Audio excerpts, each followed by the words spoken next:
Hello বন্ধুরা, সবাইকে আরও একবার স্বাগত জানাই টেক গার্লস চ্যানেলে। বন্ধুরা, আজকে আমি আপনাদের সাথে এই যে একটা এমসিসি প্যানেলের ফ্রন্ট সাইডে আমাদের বিভিন্ন ইন্ডিকেটর, পুশ বাটন এবং সিলেক্টর সুইচ দেখতেছেন। আজকে আমি আপনাদেরকে এই ইন্ডিকেটর, পুশ বাটন এবং সিলেক্টর সুইচ সম্পর্কে বিস্তারিত ধারণা দেওয়ার চেষ্টা করব। এই জিনিসগুলা, এই পুশ বাটন, সিলেক্টর সুইচ এবং ইন্ডিকেটার আমরা কোনটা কী কারণে ইউজ করে থাকি ওটা সম্পর্কে একটা বিস্তারিত ধারণা দেওয়ার চেষ্টা করব। সো আশা করি আপনারা যদি আমার এই ভিডিওটা প্রথম থেকে শেষ পর্যন্ত দেখেন, তাহলে আপনারা যেই কোনো জায়গায় যে কোনো এমসিসি এটার সিস্টেম কি, সিকোয়েন্স কি, ওটা সম্পর্কে বিস্তারিত ধারণা লাভ করতে পারবেন এবং কোন ইন্ডিকেটার কী জন্য ইউজ করা হয়ে থাকে, পুশ বাটনগুলো কী জন্য ইউজ করা হয়ে থাকে এবং সিলেক্টর সুইচ কী জন্য ইউজ করা হয়ে থাকে, এটা সম্পর্কে একটা বিস্তারিত ধারণা পেয়ে যাবেন। ওকে বন্ধুরা, সো এখানে আপনারা যে এমসিসি প্যানেলের ফ্রন্ট সাইডটা দেখতেছেন, এই এমসিসি প্যানেলের মাধ্যমে দুইটা পাম্পকে রান করা হয়েছে, দুইটা পাম্পকে কন্ট্রোল করা হয়েছে। ওকে বন্ধুরা, সো একটা হলো এই দুইটা পাম্পের মধ্যে একটা পাম্প হলো ডিউটি, আরেকটা পাম্প হলো স্ট্যান্ড বাই। ডিউটি আর স্ট্যান্ড বাইয়ের মধ্যে আমরা পার্থক্যটা কি বুঝি, অর্থাৎ আমাদের একটা সবসময় কাজ করবে আর একটা এক্সপায়ার হিসেবে থাকবে। যদি কোনো সময় যেটা আমাদের ডিউটি, এটাতে যদি কোনো সমস্যা চলে আসে, তাহলে স্ট্যান্ড বাইটা দিয়ে এক্সপায়ার হিসেবে কাম চলবে। সো বন্ধুরা, প্রথমে যদি আমি আপনাদেরকে দেখাই, এটা পাম্প ওয়ানের একটা রান ইন্ডিকেটার, একটা হলো ট্রিপ ইন্ডিকেটার। ওকে, অর্থাৎ আমাদের পাম্প যদি এমসিসি থেকে পাওয়ার সাপ্লাই দিয়ে পাম্পটা রান করা হয়, অর্থাৎ যদি ফিজিক্যালি পাম্পটা রান হয়ে থাকে, তখন আমরা আমাদের এই গ্রিন লাইট যেটা দেখতেছেন ওইটা জ্বলবে। ওকে, সো এটা হলো রান স্ট্যাটাস দিবে, অর্থাৎ আমাদের একটা ওটার পজিশন বলবে। ওকে, আর এর পাশে যেটা দেখতেন সেটা হলো ট্রিপ। ওকে বন্ধুরা, সো এই ট্রিপটা কি করে, ট্রিপটা যদি আমাদের কোনো ফল্টের কারণে, কোনো সমস্যার কারণে আমাদের পাম্প যদি অফ হয়ে যায়, তখন এই ট্রিপ ইন্ডিকেটরটা ইন্ডিকেট করবে, অর্থাৎ ওইটা আমাদেরকে ধারণা দিবে যে পাম্পের মধ্যে কোনো ফল্ট আসছে, কোনো সমস্যা হয়েছে, সেই জন্য এই ট্রিপ ইন্ডিকেটরটা ব্লিমিং করবে। সো বন্ধুরা, এরপরে যদি আমরা দেখি, তাহলে আমাদের এখানের মধ্যে তিনটা পুশ বাটন রয়েছে, একটা হলো স্টার্ট, আরেকটা হলো স্টপ এবং আরেকটা হলো রিসেট। ওকে বন্ধুরা, এই যে তিনটা পুশ বাটন দেখতেছেন, এই তিনটার কাজ যদি আমি আপনাদেরকে বিস্তারিতভাবে বলতে চাই, তাহলে আমাদের আরেকটা জিনিস আপনাদের সাথে ক্লিয়ার করতে হবে।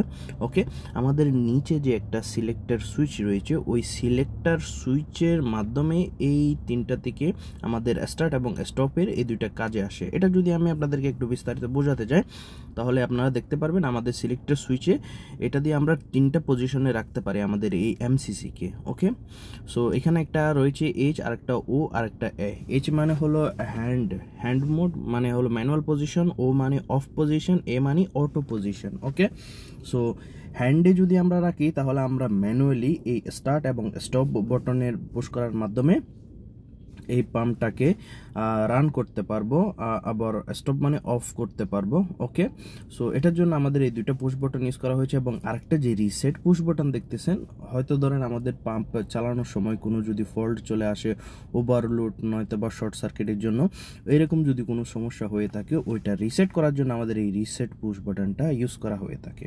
ওকে বন্ধুরা, আর এই যে আমরা সিলেক্টর সুইচটা ইউজ করি, সিলেক্টর সুইচটা ইউজ করার মাধ্যমে আমাদের এই যে কন্ট্রোল প্যানেলটা দেখতেছেন, এমসিসি প্যানেলটা দেখতেছেন, এটা আমরা মোডের মধ্যে নিয়ে যাই। ওকে, হ্যান্ডে দিলে আমরা ম্যানুয়ালভাবে এখান থেকে ফিজিক্যালি এটা চালাতে পারবো, আর যদি আমরা অটো মোডে দিই, তাহলে আমাদের ডিডিসি প্যানেল থেকে নয়তো বা আমাদের এমসিসি পিএলসি প্যানেল থেকে আমাদের এই প্যানেলকে কন্ট্রোল করা হয়ে থাকে। ওকে বন্ধুরা, সো এটার জন্য আমাদের মোস্টলি এই সিলেক্টর সুইচটা অনেক ব্যবহার হয়েছে আমাদের প্রত্যেকটা প্যানেলের মধ্যে, যেটা আমরা বিভিন্ন সিকোয়েন্সের মাধ্যমে অপারেশন করব, অর্থাৎ এটা চালিয়ে থাকবো, এটা বিভিন্ন সময়ে অফ করব, বিভিন্ন সময়ে অন করব, ওটার জন্য আমাদের এই সিলেক্টর সুইচটা অনেক বেশি প্রয়োজন হয়ে থাকে।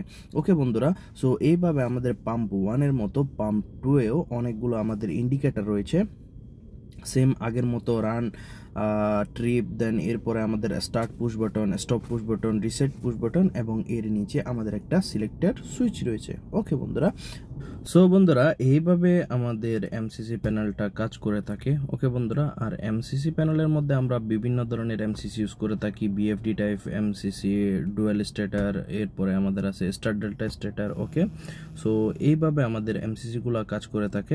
নেক্সট টাইমে আমরা dual stature MCC panel, BFD type MCC panel, star delta stature MCC panel কিভাবে কাজ করে ওইটা সম্পর্কে একটা একটা করে আলাদা করে ভিডিও নিয়ে আসবো। সো বন্ধুরা, এই ধরনের আপনারা যদি টেকনিক্যাল ভিডিও সম্পর্কে বিস্তারিত জ্ঞান লাভ করতে চান, তাহলে আমাদের চ্যানেলকে সাবস্ক্রাইব করে আমাদের সাথে থাকার জন্য অনুরোধ জানাচ্ছি। ধন্যবাদ।